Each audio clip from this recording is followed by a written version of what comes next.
What made the difference for Mazi Smith for you guys to keep him on the roster? Obviously, he was playing in the final preseason game. Yeah, it's a fair question, and that was part of the conversation with Mazi, that, hey, nothing is guaranteed. We're all competing, and you've got your 53-man roster, but then you've got your game day roster, and part of the conversation with Mazi, that, hey, nothing is guaranteed. We're all competing, and you've got your 53-man roster, but then you've got your game day roster, and again, the message was the same. I thought Mazi had two of his best practices last week. Thought he played well, had flashes during the game. Just okay yesterday. And so, again, the conversation and having hard conversations, some coaches might be like, yeah, hey, I'll just deal with that when we get back. But I wanted Mazi to know that, this has nothing to do with you being a first-round draft pick. There's an expectation of you as a player because of how talented you are, and we've seen it. We just need to see it on more of a consistent basis, and gave him my input. We had great conversation about, how we can help him and him figuring out his routine and getting his body feeling better and things like that. It's the power of spoken words, man, where you just get on the same page. And that way, if there's a misunderstanding, it's not because I didn't have the courage to have a conversation. It's a misunderstanding because something was said that maybe they didn't like. And Mazi didn't take it that way at all. It was a great conversation. But I just feel like you over-communicate as a leader that sits in a role like I do. Cowboy Nation, we back at it again, man. And, hey, you heard what the coach was saying, man. He had some choice words for Mazi Smith.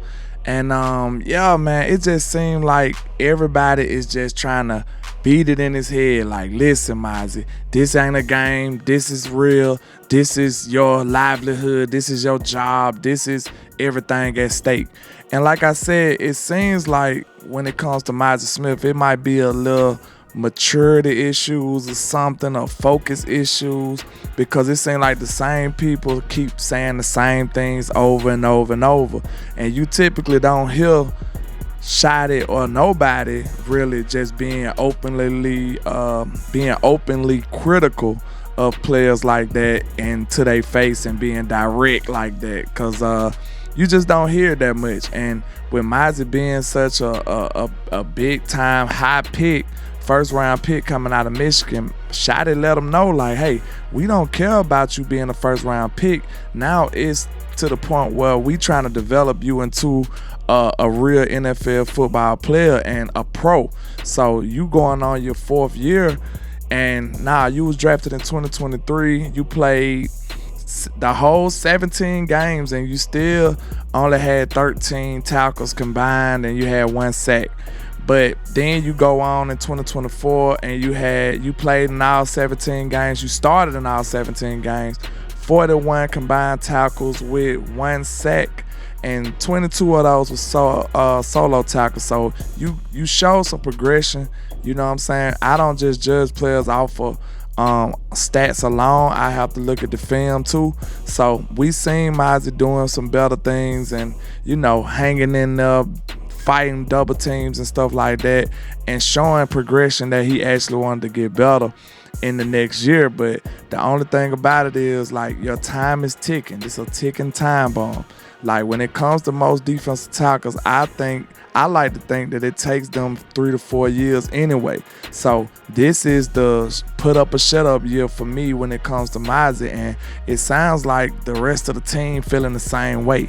Like, it sounds like the patience is running thin to me. Like, I know he ain't getting cut because, like we said, he's a first round pick. I know somebody asked Schotty that question in the press conference, but hey, man, we know better than that. We not just in the business of cutting high draft picks like that unless they just useless.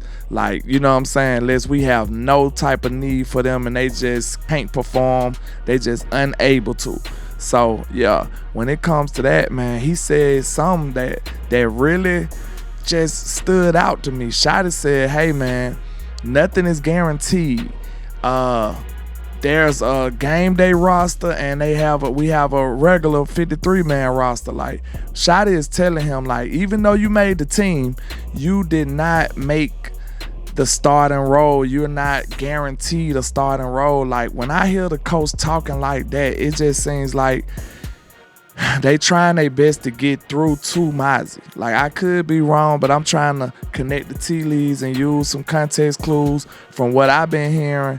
And it just seems like the same thing is echoing and echoing when it comes to Mazi Smith. So I don't think it's so much of him not being capable to a certain degree. I think it's some mental stuff. It's from the neck up with Mazi, it seems like, because I just don't think they'll be talking about him in the manner that they talking about him. Like, it just always seemed like they fussing at him. Like, think about it. Like, I might have to do a montage or some, or like a collection of videos, or however you want to say it, about how people be speaking to Mazi in the public. Like, I told you the other day, Michael Parsons had a whole press conference and he pretty much gave Mazi criticism and credit and all kind of stuff together in one press conference. So it's like everybody is openly,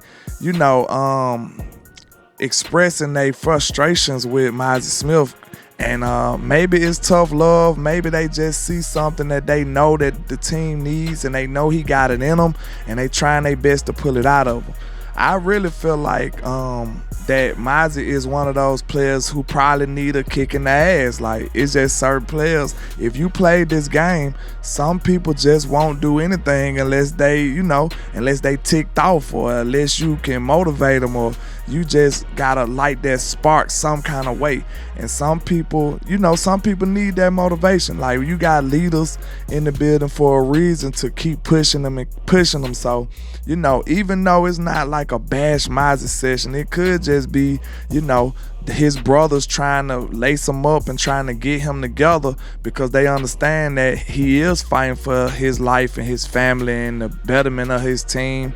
He's fighting for his NFL career. He's fighting for that. So it is no joke when it comes to this, man. This is a serious matter, and it feels like everybody's, almost at their boiling point. So Mazi, I hope he can prove all the haters wrong, all the naysayers, all the non-believers, the doubters.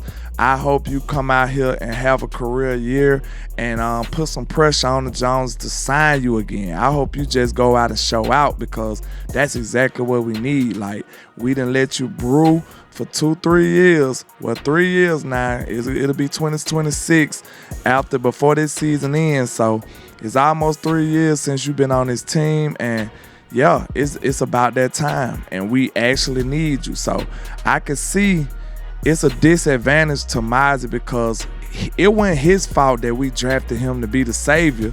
That's not his fault. Like, that's our fault for being irresponsible.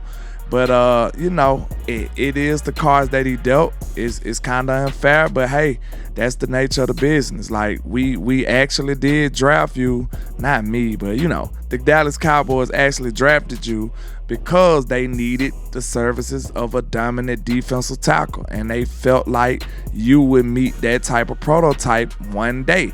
And hopefully that day is coming real soon, because like I said, the team is at a dying need for it. So yeah, it's just the nature of the business, man. That need met the talent that he had, and we took a chance.